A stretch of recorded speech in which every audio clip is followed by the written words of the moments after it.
Limitation మహిళా రిజర్వేషన్ల బిల్లుల అంశంలో కేంద్రం చర్యలు ముమ్మరం చేసింది. 33% మహిళా రిజర్వేషన్లు లోక్సభ స్థానాల సంఖ్యను 816కు పెంచేలా రాజ్యాంగ సవరణ బిల్లుపై కేంద్రం కసరత్తు చేస్తోంది.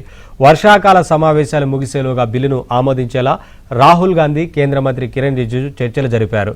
దక్షిణాది రాష్ట్రాలకు అన్యాయం జరగకుండా కేంద్రం పావులు కదుపుతోంది. దక్షిణాది రాష్ట్రాల్లో 50% సీట్ల పెంపు అంటూ కేంద్రం ఆఫర్ చేసింది.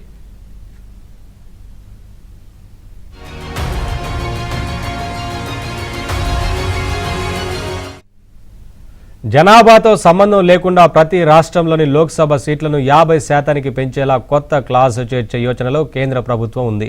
రాజ్యాంగ సవరణకు 360 మంది సభ్యుల ఓట్లు అవసరం. ప్రస్తుతం లోక్సభలో ఎన్డీఏకి 299 మంది మాత్రమే ఉన్నారు.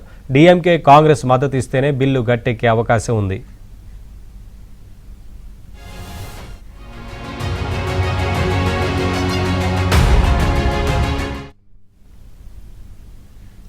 డీలిమిటేషన్ మహిళా బిల్లుపై చర్చించేందుకు పార్లమెంటు సమావేశాలను పొడిగించబోమని కేంద్ర మంత్రి కిరణ్ రిజిజు తెలిపారు. ఆగస్టు 16 నుంచి 18 వరకు పార్లమెంటు ప్రత్యేక సెషన్ ఉండదని స్పష్టం చేశారు.